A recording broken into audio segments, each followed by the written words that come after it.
अनि कुनै नेपालीले यहाँ उभिएर मेरो देश स्वाधीन हुनुपर्छ, मेरो संविधान मैले बनाउन पाउनुपर्छ, मेरो कर्मचारीको निर्णय मैले गर्न पाउनुपर्छ, मेरो देशको बारेमा मैले सोच्नु पाउनुपर्छ भन्दा तैँले भारत विरोधी होस्, अमेरिका विरोधी होस्, त फलानु देशको विरोधी होस् भन्नेहरू वास्तवमा ती देशका दलाल हुन्।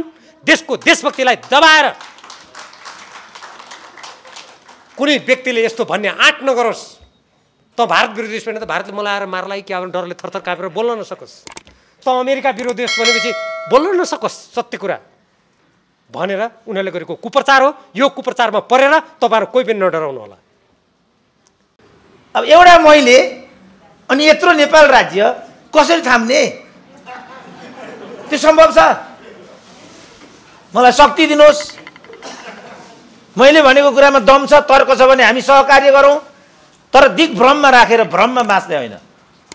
त्यसको केही अर्थ छैन। जिन्दगीमा मरेर गइन्छ, बाँचुन्जेल सार्थक भूमिका खेलौँ न। सम्झौता अनुमोदन भएको छैन अनि अर्थमन्त्रीले एउटा कर्मचारीसँग आफू एकातिर बसेर अर्कोतिर कर्मचारीलाई राखेर, विदेशी कर्मचारी त्यो पनि कूटनीतिक मर्यादालाई बिर्सेर अनि कार्यान्वयन सम्झौता कसरी गर्न सक्छ? पहिले सम्झौता पारित भएन, कार्यान्वयन सम्झौता हुन्छ। त्यसैले मैले युवराज खतिवडामाथि छानबिन हुनुपर्छ र कारबाही गर्नुपर्छ भनेको छु। एमसीसी त औपचारिकता मात्रै बाँकी हो, यो भइसकेको छ। यस्तो चिज हो नि त यो त। यसमा 13 अरब रुपियाँ त खर्च भइसकेको छ। याके नीतिमा त 6 लाख महिनाको तलब खाने कर्मचारी एमडी छ याके नीतिमा। उहाँ तलब खानुहुन्छ होला 50,000, उहाँले नियुक्ति गरेको एउटा खरदार खान्छ 6 लाख। कस्तो खरदार होला त्यो? ल भन्नु त। प्रत्येक देशको वेशभूषा, भाषा, संस्कृति मेट्यो भने देश मेटिन्छ। अब हाम्रो डाक्टर भीम रावलको पटक पटक यहाँ कुरा आयो, उहाँहरू पनि त्यो हाउसमा हुनुहुन्छ। यो कुरालाई त कहिले पनि प्राज्ञिक रूपले त्यहाँ लानुपर्छ भन्ने आवश्यकता उहाँहरूले पनि ठान्नु भएन। दलहरूमा यी कुराहरू बारेमा कहिले पनि छलफल भएन। किन भएन त? सोध्नुहोस् उहाँलाई। यहीँ हुनुहुन्छ। प्रमुख अतिथिलाई त व्यङ्ग्य गर्नु पनि हुँदैन, घुसपेस गर्नु हुँदैन पनि भन्ने परम्परा छ। फेरि मैमाथि प्रश्न उठ्ला, सुरेन्द्र केसी जहाँ पनि ठुलो बोल्छ, हप्की दप्की गर्छ भन्ने आरोप छ। मलाई त गर्दिनँ हप्की दप्की म, किनभने म निष्पक्ष छु, म निस्वार्थी छु, म समुदायको लागि बोल्छु। त्यही स्रोत र शक्तिले मेरो आवाज ठुलो भएको छ। किन बोल्दिनँ ठुलो आवाजमा? मेरो लागि होइन यो, समाजको लागि बोलेको मैले। अमेरिकाका दुई जना मन्त्रीले यहाँ भ्रमण गर्दा एमसीसी हिन्द प्रशान्त रणनीतिको अङ्ग भनेर बोल्नु भएको छ। अमेरिकी राजदूतले एउटा टेलिभिजन अन्तर्वार्तामा नेपालमा यो हाम्रो अनुदान होइन, हाम्रो लगानी हो भनेको छ। तर एमसीसीका समर्थकहरू यो कहाँ हो र, यो अमेरिकी रणनीतिको अङ्ग होइन भन्छन्। होइन, त्यो अमेरिकी मन्त्रीभन्दा पनि बढ्ता अमेरिकी को रहेछन् हो ती नेपाली?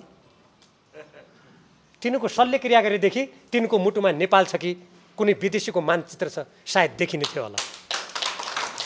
तर के गर्नु, यो रामायणको जमाना छैन, हनुमानको जस्तो छाती चिर्ने। के गर्ने? हुन त उहाँ र हामी दुइटै उतिकै पढेका लेखेका छौँ। यो कस्तो पढाइ लेखाएको दृष्टिकोण हो, त्यो कस्तो पढाइ लेखाएको दृष्टिकोण हो, त्यही बुझिनँ मैले। कस्तो पढ्दा त्यस्तो भइन्छ, कस्तो पढ्दा यस्तो भइन्छ, त्यो मैले बुझिनँ। उहाँ पनि त्रिभुवन विश्वविद्यालय डक्टरेट, म पनि त्रिभुवन विश्वविद्यालय डक्टरेट। अमेरिकन एमसीसीका 9 जना कथित विज्ञहरूको इसारामा परिवर्तन गरेर अनि हाम्रो रातमाटे हुँदै नुवाकोट हुँदै सिन्धुपाल्चोक जिल्ला त त्यो प्रसारण लाइनमा छैन नि। किन एमसीसी योजनामा राखेको भने सामरिक दृष्टिकोणबाट शक्ति राष्ट्रहरूको प्रतिस्पर्धामा नेपाललाई तान्नको लागि यो गरिएको छ। एउटा प्रसारण लाइन के छ, प्रसारण लाइन मर्मत गर्नुको लागि समेत नेपाल सरकारले पाउँदैन, आफै एमसीसीलाई सोध्नुपर्छ। त्यो जुन प्रसारण लाइन जुन भूमिबाट जान्छ त्यो भूमिमाथि एमसीसीको अनिश्चितकालीन कब्जा हुन्छ। त्यो नेपालको हुँदैन। नेपाल पराधीन भयो कि भएन? नेपाल सरकारले एमसीसीले दिएको प्रत्येक सुझाव मान्नै पर्छ। समानान्तर सरकार भयो कि भएन? यदि त्यो नेपालको एमसीसीको कार्यालय थियो भने भर्खरै हाम्रो डाक्टर सुरेन्द्र केसीजीले भन्नुभयो त्यो 5 तारे होटल याकेन्डीमा किन कार्यालय? भीमरावलजीहरूलाई मेरो एउटा सुझाव के छ भने तपाईँहरूले कृपया यसमा एकदम इमान्दार हुनु जरुरी छ। किनभने यो चिज तपाईँहरूले नै गरेको हो। यो ठ्याक्कै गरेको माओवादीले हो। ठ्याक्कै माओवादीले गरेको चाहिँ माओवादीले हो। अहिले यसको सबैभन्दा ठुलो विरोध त्यही माओवादी गर्छ। भीमरावहरूको कुरा आउँछ, त्यसमध्ये एक दुईवटा सरकारमा उहाँहरू पनि हुनुहुन्छ। अब हामीलाई अन्यल भएन। टनकपुरमा यही भयो, महाकालीमा यही भयो, अरुण 3 मा यही भयो, अप्पर कर्णालीमा यही भयो कि भएन? यो हामीले गरेको हो, यो नेपाली जनताले गरेको हो, यो त उहाँहरूले गर्नुभएको हो। अब उहाँहरूले यो गर्नुभयो, यो सही कि गलत भन्ने छलफल गर्नको लागि उहाँहरूलाई तलब भत्ता सहित हामीले प्रतिनिधि सभामा पठाएको, संसदमा पठाएको। फेरि हामी लड्नु यसमा? पार्टीमा छलफल गर्नु पर्यो, पहिलो दलीय व्यवस्था हो नि, पार्टीमा छलफल गर्नु पर्यो, पार्टीको आवाज लिएर हाउसमा आउनु पर्यो, अल्पमत बहुमत गरेर निर्णय गर्नु पर्यो। तर नेपाली जनतालाई त विभाजित गर्नु भएन नि त। के भएको यो मैले बुझ्न नसक्या हो कि? नारायणी राजदरबार अहिले राजा त्यहाँ नभएको अवस्था छ। राजा नभएको अवस्था भए पनि नारायणी नेपालको इतिहासमा राजदरबार त हो नि। के त्यो राजदरबार होइन भन्ने स्थापित हुन सक्छ र इतिहासमा? सक्दैन नि। तर त्यसको सांस्कृतिक स्वरूपलाई परिवर्तन गरिदियो भने आउने पुस्ताले नारायणी दरबार कस्तो थियो भनेर शिक्षा त ग्रहण गर्न सक्दैन नि। अब हेर्नुहोस् अहिले बतास नामै पनि सबै चिज उडाइलिने जस्तो के। दरबारभित्र त्यहाँ एउटा राजा भनौँ शासकहरूले त्यति बेला यसो लुक्नु पर्यो भने बङ्कर बनाएर छ, त्यो बङ्करभित्र नाइट क्लब खोल्ने रे। यो भन्दा लज्जाजनक र नेपालको संस्कृतिमाथिको नाङ्गो आक्रमण अरू के हुन सक्छ? मैले भर्खरै समाचार माध्यममा सुने, त्यहाँको राजदरबार मामिला सम्बन्धी जो त्यहाँको व्यवस्थापनको प्रमुखले अब अहिले हामी भत्काउँछौँ भनेर, अनि त्यत्रो संरचना गर्दा निजलाई थाहा थिएन? पशुपति धर्मशालामा पनि निजले त्यहीँबाट होटल र त्यहीँबाट कार्यालय चलाएको भनेर अहिले हामी सुन्दैछौँ। अनि त्यो पशुपति विकास कोष र त्यहाँका संस्थाका मानिसहरूले त्यो देखेनन्? उनीहरू त त्यहाँ छन् नि सधैँ, हामी त त्यति जाँदैनौँ, त्यसैले थाहा पनि पाउँदैनौँ त्यहाँ को बसिया छ भनेर। कि समाचार माध्यमले लेखेपछि हो? कहिलेकाहीँ गयो भने पनि होटल चलाएको छ कि धर्मशाला चलाएको छ कि त्यहाँ बस्न गएपछि थाहा हुने हो। त्यहाँ त्यस्तो गरेछ।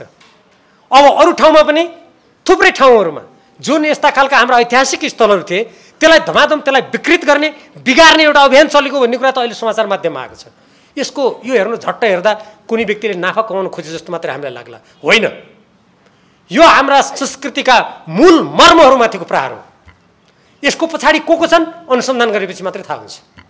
मैले त्यो बतास भन्ने कम्पनीको पछाडि यसको कोसँग सम्बन्ध रहेछ भनेर हिजो इन्टरनेटमा यसो सर हेरेँ, त्यो इन्टरनेट ब्लक गरिएको रहेछ अहिले, त्यो खोल्दै खोल्दैन। तर एउटा त्यसको चित्र चाहिँ त्यो बन्द गर्दाखेरि पनि आएको रहेछ। त्यो चित्रमा जम्मै भारतीय कम्पनीसँग उसको साँठगाँठ रहेछ। हेर्नुहोस्, थुप्रै 6-7वटा कम्पनीको त्यहाँ चिन्ह नै रहेछ, उसको प्रतीक चिन्ह नै रहेछ। भनेपछि कसरी गरिएको छ?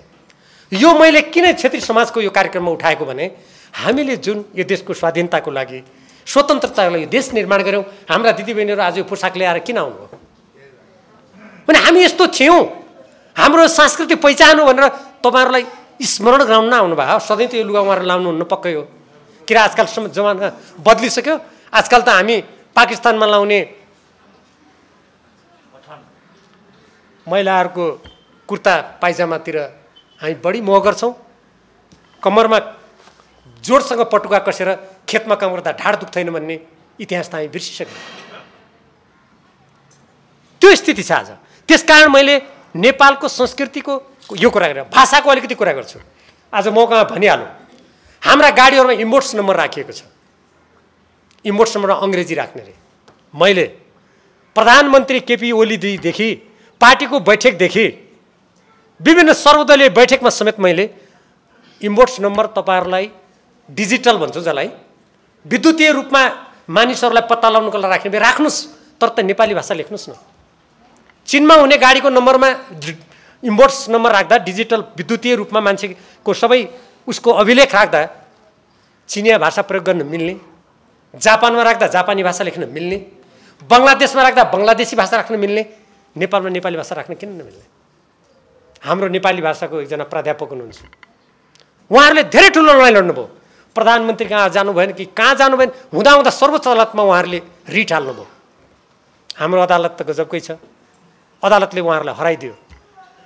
यति चित्त दुख्यो त्यहाँ हाम्रो प्राध्यापकलाई। उहाँले यसरी नेपाल आमाको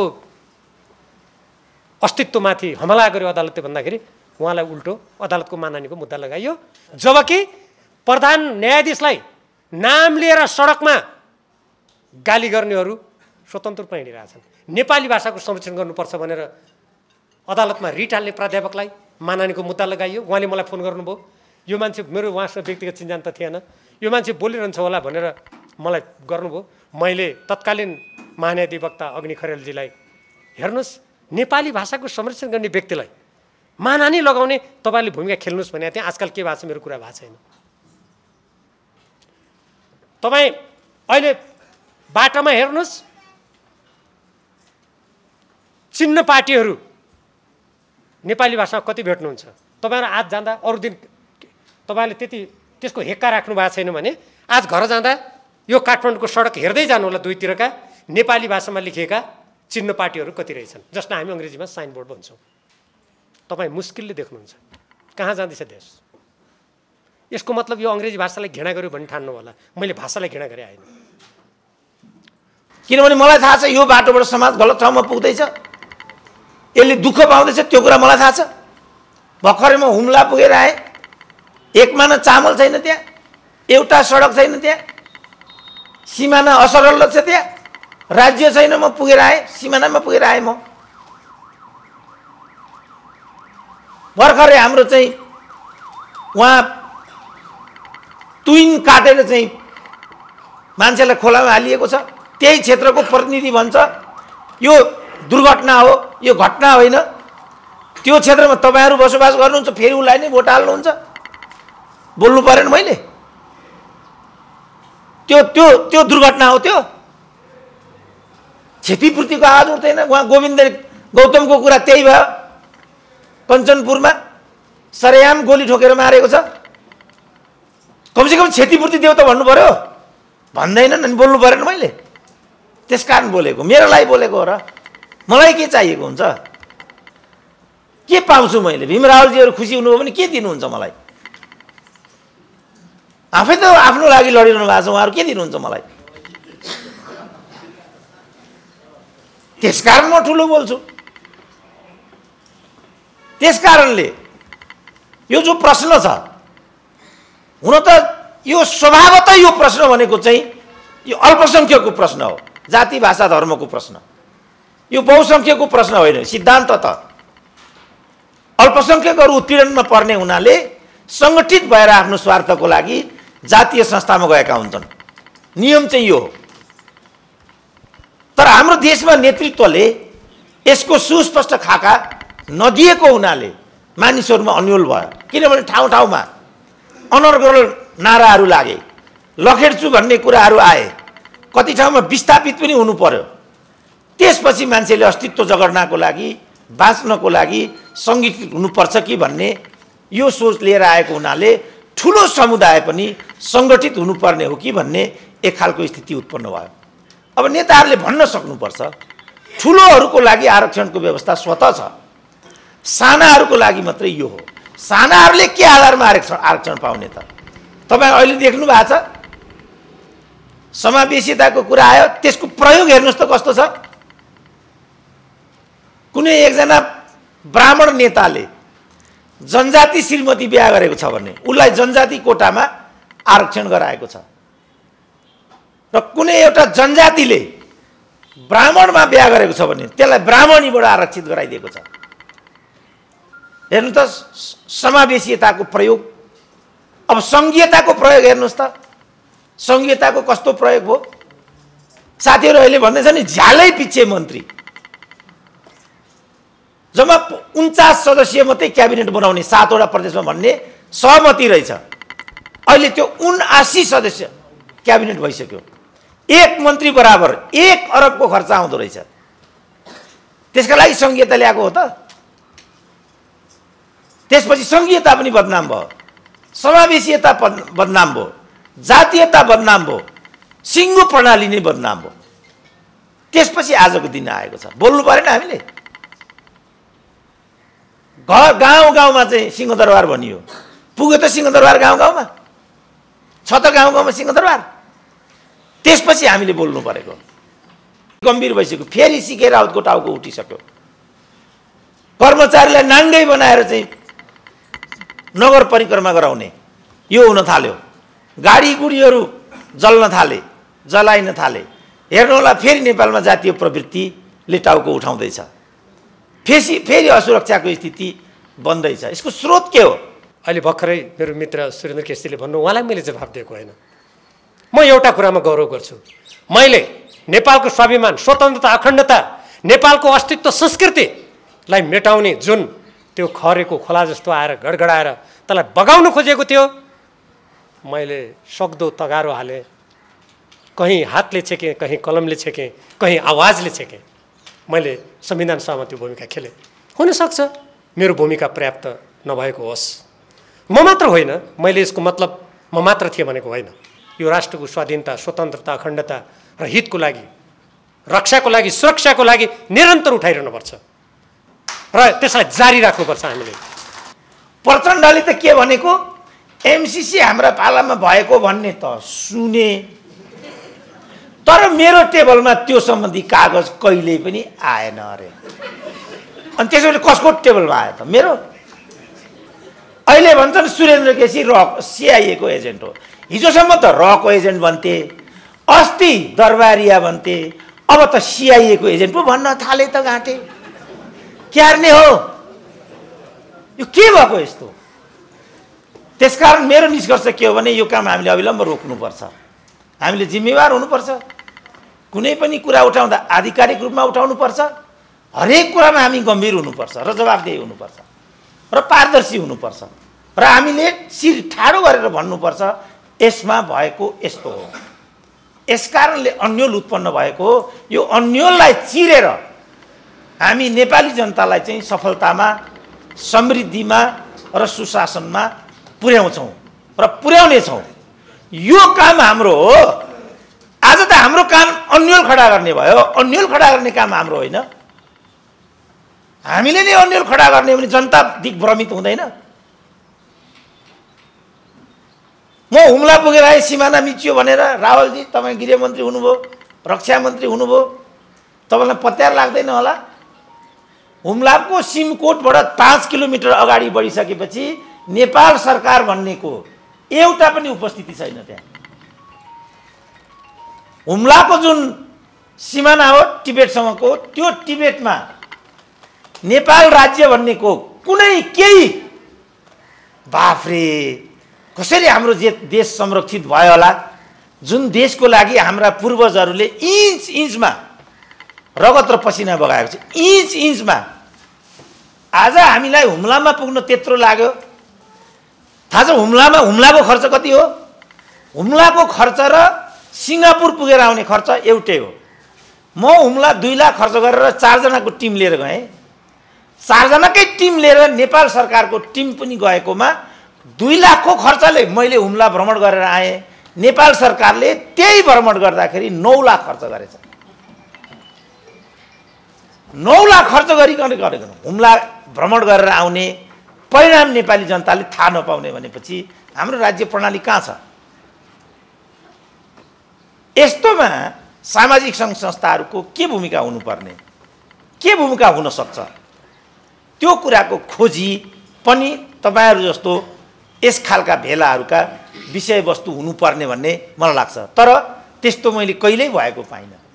अब एउटै कुरामा लडाई हुन्छ, कतिवटा पद राख्ने अनि त्यो पदमा को पुग्ने, त्यसमा हामीले 20 वर्ष बितायौं। अब क्षेत्री संघ भनेर पोखराबाट साथीहरू अगाडि आए, 25,000 भोट एक ठाउँमा बटुले, एउटा सभासद भए, भित्र गए, मोलतोल गरे, मन्त्री भए। राहुलजी कति लाजमर्दो कुरा छ।